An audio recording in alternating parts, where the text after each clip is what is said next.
নতুন এটা ভিডিঅ'ৰ সৈতে আপোনালোক সকলোকে বিং ফেশনেবল উইথ হিৰালৈ পুনৰবাৰ স্বাগতম জনাইছোঁ। আজি এই ভিডিঅ'ত মই মোৰ ৰিয়েল স্কিন কেয়াৰ ৰুটিনটো শ্বেয়াৰ কৰিম। মানে মৰ্ণিং স্কিন কেয়াৰ ৰুটিনে হওক, দিনটোত মই কেনেকৈ মোৰ স্কিনখনৰ যত্ন লওঁ সেইটোৱে মই শ্বেয়াৰ কৰিম। লগতে আৰু এটা বস্তু শ্বেয়াৰ কৰিম, আৰু সেইটো হৈছে মেকআপ ৰিমুভ কৰা। আৰু মই ইয়াত মেকআপ ৰিমুভাৰ সলনি এটা বিশেষ বস্তু ইউজ কৰি মই মেকআপ ৰিমুভ কৰিম। এদিনৰ কাৰণে যদিও কাৰোবাৰ মেকআপ কৰিবলগীয়া হয় আৰু মেকআপ ৰিমুভ কৰিবলৈ তেওঁলোকৰ তাত কোনো ধৰণৰ মেকআপ ৰিমুভাৰ এভেইলেবল নাথাকে, তেতিয়া কেনেদৰে ৰিমুভ কৰিব সেই বিষয়ে তেওঁলোকৰ আইডিয়া হ'ব। ভিডিঅ'টো শেষলৈকে চাব আৰু ভাল লাগিলে শ্বেয়াৰ কৰিব।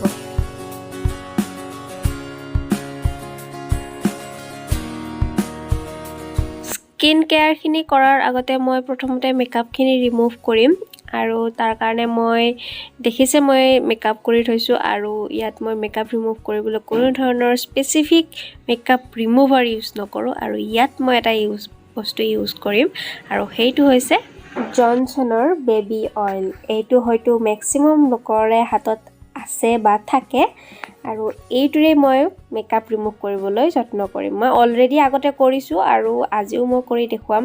এইটো এজ এ হেক কাম কৰিব যিসকলৰ মেকআপ ৰিমুভাৰ নাথাকে। মই খুব ধুনীয়াকৈ হাতত লৈ তাৰপাছত গোটেই মুখতে মাছাজ কৰিছোঁ। মাছাজ কৰি মেকআপখিনি ৰিমুভ কৰিবলৈ চেষ্টা কৰিছোঁ। খুব ইজিলি ৰিমুভ হয়, দেখিছে ইমান ধুনীয়াকৈ মেল্ট হৈ যায়, মানে মেকআপ ৰিমুভাৰৰ দৰে। লিপষ্টিক, কাজল, আইলাইনাৰ সকলোখিনি খুব ধুনীয়াকৈ মেল্ট হৈ যায়। তাৰপাছত মই এইখিনি শুকান কাপোৰ এখনেৰে মচি দিম। দেখিব পাৰিছে কিমান ধুনীয়াকৈ মানে মেকআপখিনি আঁতৰি গৈছে। আৰু এই বেবী অইলটোৰ বহুত কেইটা উপকাৰিতা আছে, বহুত ধৰণে আমি ইউজ কৰিব পাৰোঁ। সেই বিষয়ত মই পিছত ভিডিঅ' বনাম। প্ৰথমতে এইটোৱে জানি থওক যে মেকআপ ৰিমুভাৰ কাৰণে আমি এই বেবী অইলটো ইউজ কৰিব পাৰোঁ। খুব ধুনীয়াকৈ মেকআপখিনি ৰিমুভ হৈ গ'ল মোৰ। এতিয়া ফাইনেল ষ্টেপটোলৈ আহোঁ। ফাইনেল ষ্টেপটোত মই এটা ফেচ ৱাছ ইউজ কৰিম, আৰু ফেচ ৱাছৰ কাৰণে মই ইয়াত এইটো মামা আৰ্থৰ ৰাইচ ৱাটাৰ যিটো মিক্স আছে সেই ফেচ ৱাছটো মই ইউজ কৰিছোঁ। যিহেতু মই মেকআপ কৰিছোঁ সেইকাৰণে স্কিনখন অলপ মানে যিখিনি ডাৰ্ট আছিলে সেই গোটেইখিনি খুব ধুনীয়াকৈ ৰিমুভ কৰিবৰ কাৰণে মই এইটো ফেচ ৱাছ ইউজ কৰিছোঁ। যিকোনো মাইল্ড ফেচ ৱাছো ইউজ কৰিব পাৰে, মই বৰ্তমান সেইটোকে ইউজ কৰিলোঁ। এতিয়া আহোঁ স্কিন কেয়াৰলৈ। এতিয়া স্কিন কেয়াৰৰ মই প্ৰথম ষ্টেপটোৱে লওঁ টোনিং। আৰু প্ৰথমতে মই স্কিনখনক অকণমান ৰিফ্ৰেছ ফিল কৰাবৰ কাৰণে মই এটা টোনাৰ ইউজ কৰোঁ। যিকোনো ৰ'জ ৱাটাৰ টোনাৰ কাৰোবাৰ তাত আছে যদি তেনেকৈ ইউজ কৰিব পাৰে। মই প্লামৰ এইটো টোনাৰ ইউজ কৰিছোঁ।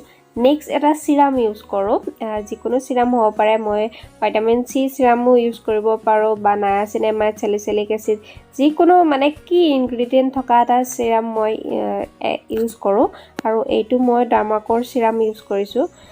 তাৰ পাছত মই এটা মইশ্চাৰাইজাৰ ইউজ কৰিছোঁ, আৰু এইটো চেটাফিলৰ। মই এইটো ডেইলি মই এই মইশ্চাৰাইজাৰটোৱে ইউজ কৰোঁ। মোৰ খুব বেছি ফেভৰেট হয়, আৰু যিহেতু মোৰ ড্ৰাই স্কিন, গতিকে মোৰ স্কিনত এই মইশ্চাৰাইজাৰটো খুব ধুনীয়াকৈ শ্বুট কৰে।